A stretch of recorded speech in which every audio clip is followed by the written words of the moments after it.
Ми продовжуємо інформаційний вечір на телеканалі АТR з людиною, яка є досить цікавою. Її особливість полягає у тому, що вона суддя. Судді в Україні дуже рідко приходять на ефіри і тим паче ще менше вони говорять. І говорять саме про суддівську систему і все, що стосується роботи судді. І ми вітаємо Ларису Гольник, суддю міста Полтави, районного суду міста Полтави. Вона працює вже суддею 8 років. І вже завтра Вища рада правосуддя має зробити подання на президента України, щоб їй продовжили повноваження, які б мали бути безстроковими. Однак пані Лариса Гольник, вона втрапила, скажімо так, у халепу ще у 2014 році. І ця халепа полягає у тому, що вона виступила проти чинної влади, а саме проти мера Полтави Олександра Мамая. Пані Ларисо, доброго вечора. Добрий вечір. Гольник Лариса Владленівна, суддя Октябрського районного суду Полтава. У травні 2014 року почала розгляд справи стосовно міського голови Олександра Мамая. Його обвинувачували у приховуванні конфлікту інтересів при голосуванні за виділення земельних ділянок на користь падчерки. Мер Полтави та його захисник Олександр Ковжога направляли заяви про нібито злочини Гольник до Генпрокуратури, а також скаржились до Вищої кваліфікаційної комісії суддів України та Вищої ради юстиції. У січні 2015 року інший представник Мамая Дмитро Трихна заявив, що Гольник вимагала у нього $5000 хабаря за закриття справи. Суддя ж стверджує, що це Трихна пропонував їй компенсацію за закриття справи. У травні 2016 року Гольник оприлюднила відео, як Трихна пропонував їй хабар. 11 вересня 2017 року Національне агентство запобігання корупції винесло припис голові Вищої ради правосуддя Ігорю Бенедисюку стосовно голови Октябрського районного суду Полтави Олександра Струкова, який здійснював тиск на колегу Ларису Гольник. 22 листопада на суддю та її чоловіка було здійснено напад. Наразі триває досудове розслідування. У поліції зазначили, що здійснюються необхідні слідчі дії та оперативно-розшукові заходи, спрямовані на встановлення осіб, які вчинили злочин. Розкажіть, будь ласка, щоб наші телеглядачі зрозуміли, так, я сказав слово «халепа». Так? Для вас це справді було халепою і у чому вона полягала? Ну, це не халепа була, це, перш за все, мені як судді надійшла справа відносно Полтавського міського голови Олександра Мамая. І це була звичайна справа про адміністративне правопорушення. В чому полягала ця справа? Він звинувачувався в конфлікті інтересів, що він не повідомив склад Полтавської міської ради про конфлікт інтересів при виділенні земельних ділянок своїй падчерці, яка також була депутатом міської ради, членом партії «Совість України», який і мер міста на той час. І от в цьому він і звинувачувався. Я повинна була просто розглянути цю справу, але от ця ситуація поклала початок тої тривалій історії, в якій я опинилася. І вже ця історія триває вже, скоро вже майже 4 роки. Справа була... Мер міста в судове засідання не з'являвся за класикою жанру, як ми спостерігаємо по всім практично корупційним справам. Він з'явився тільки двічі в судове засідання. Один раз був виконаний примусовий привід, який винесла я, органи внутрішніх справ. Здійснили його привід, але в судове засідання його везла швидка допомога. Наступний раз його доставили також за моїм рішенням, але тоді треба було розглянути, він був затриманий і доставлений до суду для вирішення питання щодо неповаги до суду. Але всі інші судові засідання я була змушена відкладати в зв'язку з його неявкою.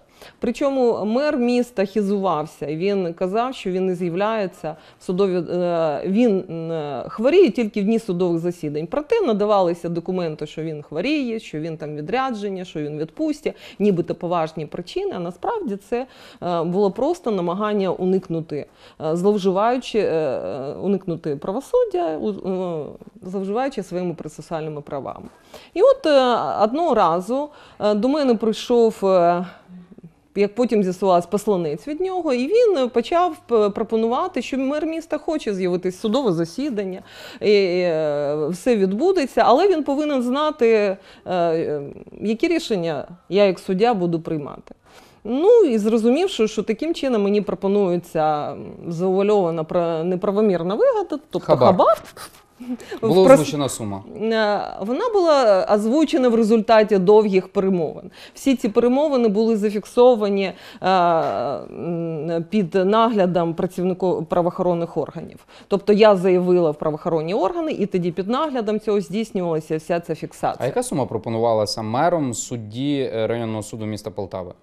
Посередник озвучував, торгувався.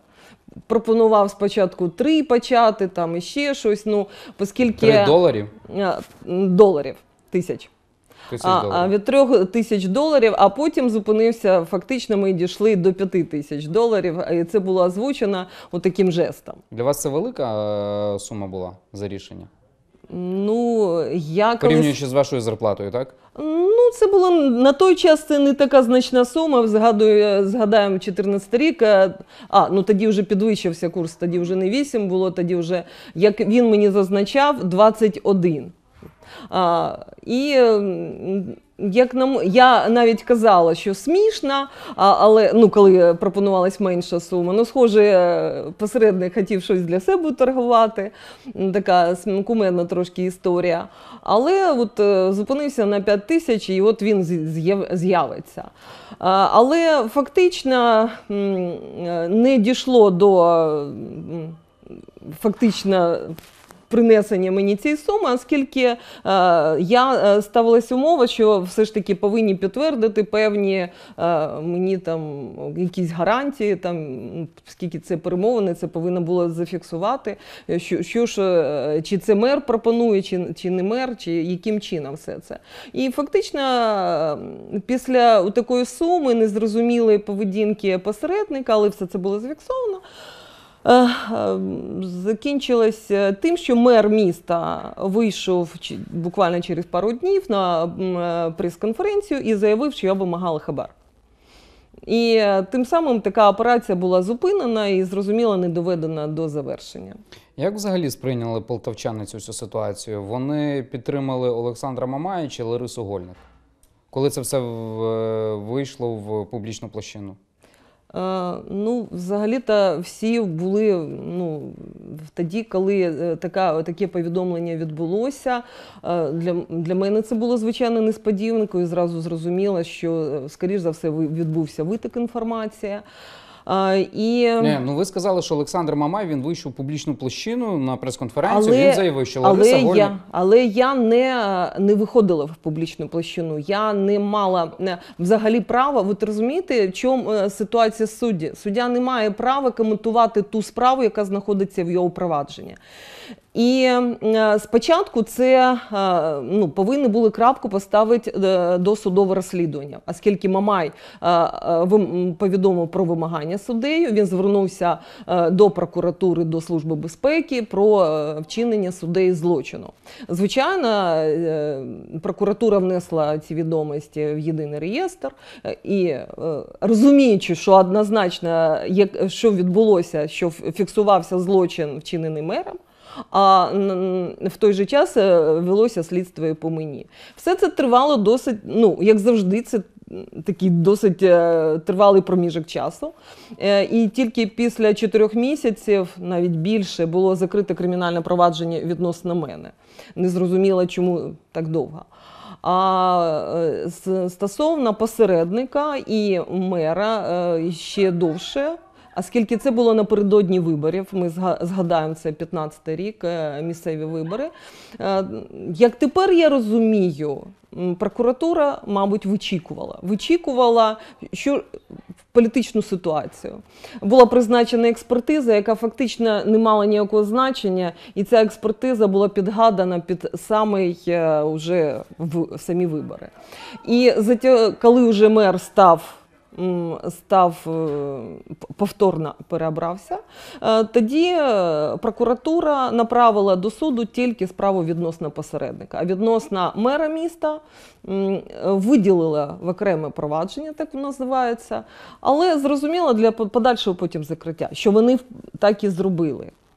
Ну, стосовно повернуся до вашого запитання, на чому боці опинилися люди. Коли я вже пішла в відкриту, теж пішла в публічне, через кілька місяців, коли я бачила, що результати слідства, що слідство гальмується, що воно пробуксовує, що потім, коли вже там у ці роз'єднання справ, зрозуміла, для чого це робилося, я почала про це казати. Тоді була донесена ця інформація, і я знаю, що основна частина громадян міста підтримує саме мою позицію. А ваші колеги судді? Ну, на жаль, колеги судді ніколи не висловлювали ніякої підтримки. Могли там на особистому рівні спілкуватися інколи, але зараз, от всередині суду, ситуація взагалі навіть жахлива просто. Вони із-за такого тривалого процесу... Ми говоримо про суд, де ви працюєте, Октябрський суд. Саме безпосередньо, саме той суд, в якому ми працюємо. Оскільки за межами суду є судді, які з розумінням ставляться до цієї ситуації, відкрито вони не висловлюються, але принаймні з розумінням. А от всередині суду відбулося, спочатку судді вичікували, куди... Ну, фактично, ви така біла ворона, так? А зараз реально не то, що біла, а навіть от таке відчуття, абсолютний вакуум всередині суду. Тобто ви приходите на роботу, з вами вони не спілкуються просто і так далі, так? Так. Ну, принаймні ви приходили, так? Тому що зараз має бути, розглядається питання відновлення ваших повноважень, в тому числі довічних, так, як це зараз називають, безстрокових. Так. Пані Ларисо, от з вами сталася ще одна подія, так, восени минулого року. На вас було вчинено напад. Правоохоронні органи це кваліфікують як напад, так? Ні, правоохоронні органи кваліфікують це як хуліганство. Угу. Хоча, як на мене, ознак такого хуліганства взагалі немає. Я не пред'являю поки що правоохоронним органам питання кваліфікації. Правильно, неправильно, оскільки зараз... Це має бути визначено в ході розслідування. Я думаю, що це важливо стане, якщо все ж таки знайдуть виконавців цього злочину. Хоча, якщо уже фактично пройшло 2 місяці, спочатку слідство досить активно включилося в пошук. Надзвичайно величезний обсяг роботи проведений, я знайомилася з матеріалами справи, проте поки що ці розшукові дії нічого не дали. І я так розумію, якщо на протязі найближчого місяця не буде якихось конкретних результатів, то я так розумію, що злочинці не будуть знайдені. Ви особисто, здається, знайшли чи дали правоохоронцям речовий доказ, велосипеди, так? Вони були на велосипедах, коли на вас нападали. Скільки їх було? Нападників було 2, і вони були на велосипедах. Вони, мабуть, і приїхали, я так розумію, на велосипедах, і збиралися уїхати на велосипедах. Принаймні, ми бачили, як вони намагалися втекти, і ми всіляко перешкоджали, намагалися затримати, але наших зусиль було замало, мого чоловіка, і він дуже сильно був побитий, і фактично він своїм тілом прикрив мене, що тільки один удар прийшовся по мені, а всі удари прийшлися по ньому. І оці велосипеди ми фактично у них відібрали.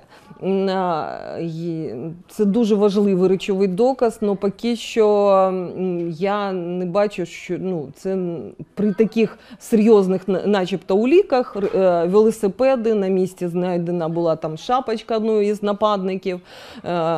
І при тому результату поки що немає. Хоча... Ви когось підозрюєте?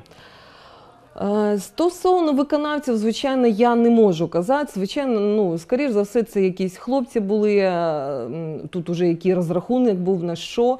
Але Я говорю про замовника. про замовників, да, у мене є своя версія і підозрюю безпосередньо, і кажу про це оточення найближче мера міста і голови Октябрського районного суду Струкова.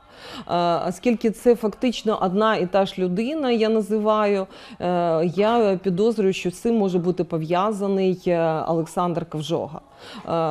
Він представляв інтереси Олександра Мамая, мера міста, в суді, коли я розглядала справу. Потім він ініціював низку і кримінальних повідомлення про кримінальні злочини, нібито вчинених мною. Також він ініціював дисциплінарне провадження. От буквально тиждень тому розглядалося в Вищій раді правосуддя, що нібито я займаюся політичною діяльністю. Це все не підтвердилося. І ще, крім того, він ініціює зараз цивільні позови про захист честі і гідності. Тому я для нього підкреслюю, що це тільки моє особисте судження. От ви суддя, яка говорить, так, як все відбувалося, ви виступили проти діючої влади, тому що діюча влада – це чинний мер міста Полтави. Як ви на загал оцінюєте ситуацію суддівську в Україні, будучи частиною системи суддівської? Мені, знаєте, я звичайно розумію, що серед суддівської системи дуже багато відданих людей, які дійсно багато працюють і працюють з великим навантаженням і перенавантаженням. Проте мене вражає те, як вони ставляться, колеги судді, до таких людей, як я, які опинилися в досить складній ситуації. Згадаємо того ж Сергія Бондаренка, якому фактично... Не всі наші телеглядачі знають, хто такий Сергій Бондаренко, так кілька слів скажіть про нього. Так, суддя, да, я окреслюся, це суддя-викривач, який записав на диктофонний запис голови суду, в якому він працює. Голова суду фактично сказав, яке він повинен прийняти рішення виселити із житла належного вчительці, незаконно виселити, прийняти незаконне рішення. І от це Сергій Бондаренко записав на диктофонний запис погрози цього голови апеляційного суду Черкаської області, в якому він працює. Проте кримінальний злочин, який вчинив втручання в діяльність судді Черкаського апеляційного суду, так і досі не вручена підозра, але вона підготовлена була, якраз підготовлена Сергієм Горбатюком. І Генеральна прокуратура відмовляється підписувати підозру. Сергій Горбатюк – це очільник департаменту спецрозслідувань Генеральної прокуратури України. України. Вони розслідували цей злочин, вчинений головою Черкаського апеляційного суду Бабенком. І от фактично він, Сергій Бондаренко, і я виступили як суддями-викривачами. Проте від суддівського самоврядування ми не бачимо підтримки серйозної. Від Вищої ради правосуддя, наприклад? Перш за все, це Рада суддів України, а потім уже Вища рада правосуддя, оскільки по Бабенку зараз повинно розглядатись питання про його звільнення. Але воно було знову ж таки відкладено, бо він звернувся до адміністративного суду, оскаржує дії іншого органу суддівського врядування про його рекомендацію про його звільнення. Те ж саме стосується і голови Октябрського районного суду. Зараз порушено дисциплінарне провадження, це голови суду, в якому я працюю. Дисциплінарне провадження відкрите, але воно тривалий час не реагувалося на мої повідомлення, на мої звернення. І отаке тривале небажання розглядати ці питання, які були підняті багато років тому, свідчить про те, що суддівська система не бажає очищуватися від таких ганебних проявів. І, на жаль, це не викликає довіру до суддівської системи. Саме через такі вчинки, як Сергія Бондаренка, мій вчинок, які показують, що ми є судді, які бажають цього, не приймають корупцію, нав'язування, втручання в їхню діяльність. Немає підтримки від органів суддівського врядування. От коли ми говоримо на загал про суддів, так, президент України Петро Порошенко, він говорив, що була проведена судова реформа, наприклад, конкурс суддів до Верховного суду був прозорим, він його окреслив як таким, якого ніколи не було в Україні за своєю транспарентністю. Коли ми говоримо про судову реформу, от якою є ваша думка? Суддів повністю треба поміняти на нових? Чи можна залишити також і старі кадри? Тут це дуже складне питання, оскільки я діючий Ну, тобто ми суддя. не говоримо про там якісь інтелектуальні здібності, наприклад, їхні знання, а ми говоримо саме про доброчесність. У плані доброчесності. Знаєте, звичайно, те, що ми бачимо інколи по суддям міста Києва, таких суддів не так багато по всій Україні. Ви маєте на увазі те, що в них там статки. заводи, пароходи, так? Так, да, я маю на увазі, що більшість, в принципі, мають досить скромні статки і живуть, я думаю, в квартирі, маючи там, можливо, одну автівку. Проте, звичайно, є серед нас такі, які скривають майно, і ми бачимо по розслідуванням, які відбуваються щодо суддів. І я сама навіть дивуюся, а звідки у них це може братися. Бо я розумію, що на суддівську зарплату такого, надзвичайних таких статків заробити неможливо. І я, знаєте, з одного боку, не можу сказати, що можна з легкістю так поміняти суддів, бо все ж таки це не може зупинитися здійснення судочинства, бо ми бачимо, деякі суди тривалий час не було призначено суддів, і фактично люди, які звертаються, не можуть отримати право, навіть нікуди звернутися, бо нема судді жодного в районі. Звичайно, такого не повинно бути. Але дуже викликає проблема, а чи не відбудеться те, що відбувається з патрульною поліцією. Звичайно, порівняти патрульного поліцейського, на якого підготовку зовсім набагато менше часу потрібно, ніж для судді. 2 місяці дехто з них готувався. І то, кажуть, цього недостатньо, безумовно. Ми бачимо, що недостатньо знань, приходиться напрацьовувати певні навики.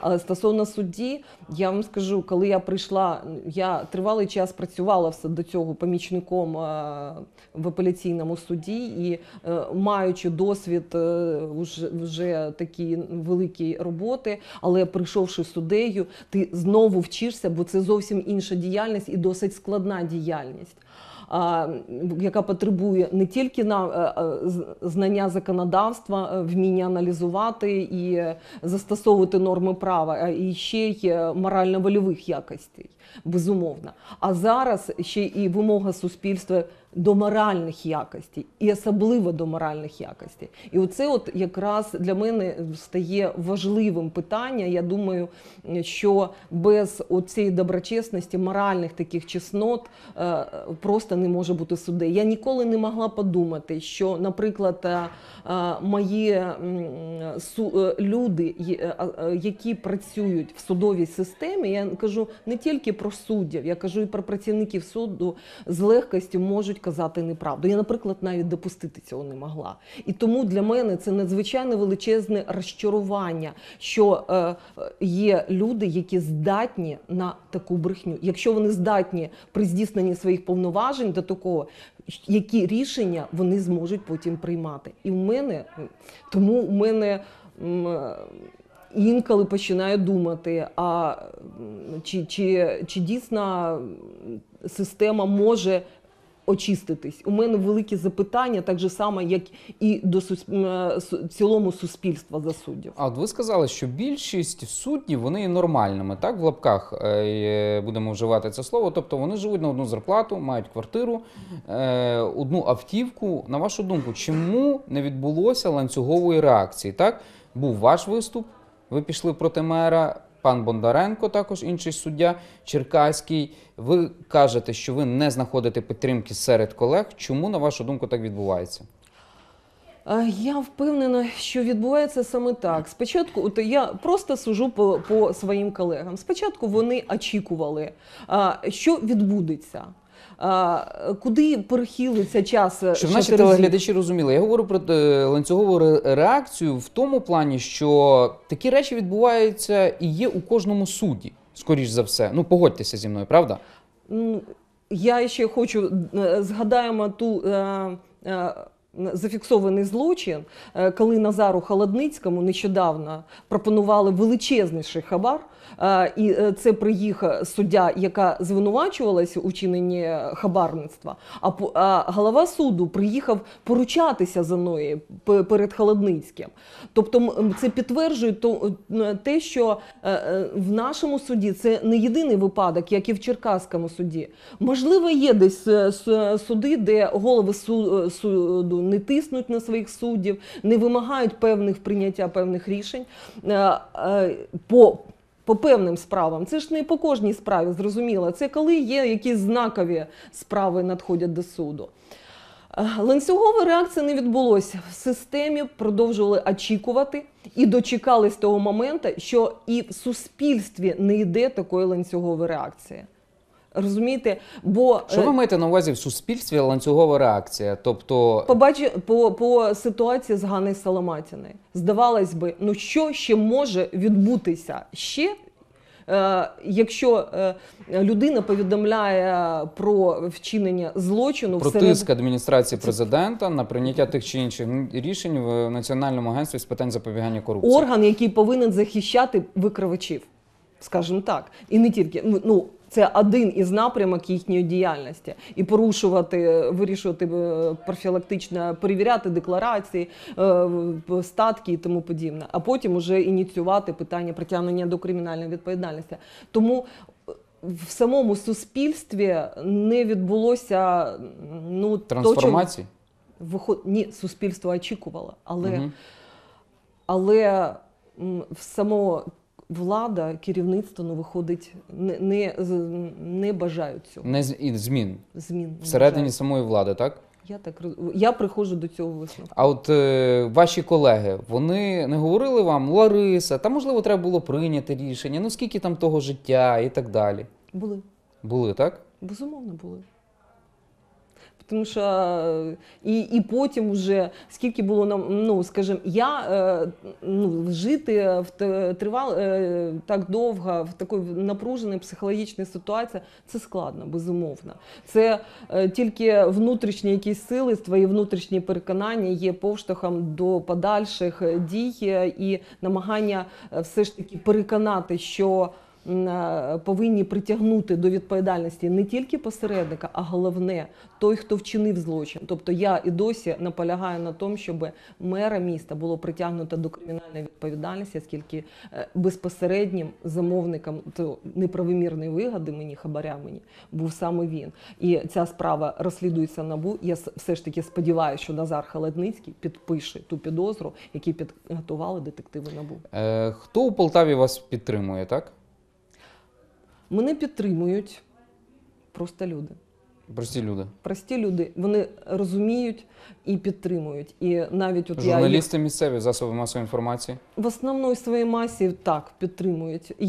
Розуміємо, що є під виглядом засобів масової інформації і зливні бачки, там вже відчуваються певні замовлення. А нормальний, порядний журналіст належним чином виконує свої обов'язки. Наскільки важко є жити Ларисі Гольник зараз в Полтаві? Фактично важко, бо мій чоловік пропрацював 15 років доцентом кафедри історії Технічного національного університету, з ним не продовжений контракт. Ви думаєте, що це пов'язано з вами? Безумовно, це пов'язано. Я тільки можу пов'язувати тільки з цим, оскільки він активно мене підтримує, він пише як блогер статті про те, фактично про ситуацію в судах, про певних суддів і тому подібне. Журналістські розслідування займаються, так що безпосередньо, я думаю, це Чи не жалієте ви про те, що сталося в 2014 році? Можливо, потрібно було піти на угоду з совістю і навіть без тих доларів не посваритися з мером міста? Отак часами. От є така думка в Лариси Гольник? Практично ні. Кілька, може, разів були, але на коротку мить. І розумію, що у мене іншої, виходить, долі і немає. Так трапилося. Така, мабуть, суспільна місія. Фактично, завтра Вища рада правосуддя, вона буде вирішувати вашу долю, так? Так, вона буде вирішувати. Вона може і не зробити подання президенту, так? Про Та- продовження повноважень судді Бистрокова. Звичайно, Вона має таке право. У неї є таке право, але я вважаю, що достатньо у мене, що я маю певну і компетенцію, і доброчесність для того, щоб бути призначеною. От на вашу думку, Вища рада правосуддя на вашій стороні чи ні? На даний У цій всій ситуації? Я хотіла би достукатися до Вищої ради правосуддя, щоб вони все ж таки забезпечили незалежність мене як судді. І з тими вимогами, якими я зверталась раніше, про свій захист, щоб вони надали його. Я сподіваюся на це. Дякуємо, пані Ларисо, що завітали до нас. Мене звати Любомир Ференц. Інформаційний вечір на телеканалі АТР підходить до свого завершення. Усім телеглядачам бажаю гарного вечора і вже за кілька хвилин дивіться програму «Прайм».